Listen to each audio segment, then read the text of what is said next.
আজ বিশ্ব যে অবস্থায় দাঁড়িয়ে, তবে যে কোনো মুহূর্তে বিশ্বযুদ্ধ শুরু হয়ে যেতে পারে।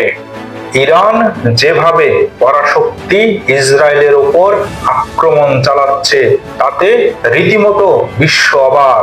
আমেরিকা ও ইসরায়েল তাদের সর্বশক্তি দিয়ে ইরানকে প্রতিহত করে যাচ্ছে, তবে ব্যর্থ ইসরায়েলের আকাশ প্রতিরক্ষা ব্যবস্থা একের পর এক ক্ষেপণাস্ত্র গিয়ে পড়তেছে ইসরায়েলের ভূমিতে।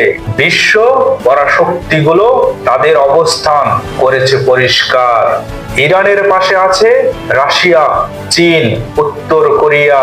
তাদের সাময়িক শক্তি দিয়ে ইরানকে সহায়তা করে আসতেছে।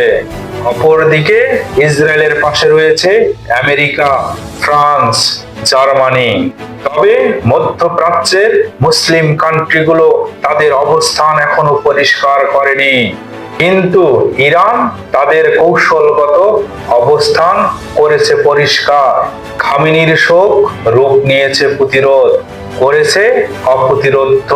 তবে ইরানের বুকে জ্বলছে আগুন। অন্যদিকে গত এক সপ্তাহে ইরানে 4বার ভূমিকম্প হয়েছে। বিশেষজ্ঞরা ধারণা করেছে ইরান তাদের পারমাণবিক পরীক্ষা সফলভাবে চালিয়েছে। প্রতিরোধে ইরান হতে আমেরিকা, ইসরায়েল কিছুটা পিছুটান। আমেরিকা ইসরায়েল জোটের শরিকদের যুদ্ধে জড়াতে মরিয়া।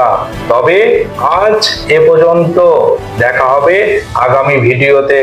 পেজটি ফলো দিয়ে যাবেন এবং কমেন্ট বক্সে গিয়ে আপনার মতামত জানাবেন। আপনি কার পক্ষে, ইসরায়েল না ইরানের পক্ষে?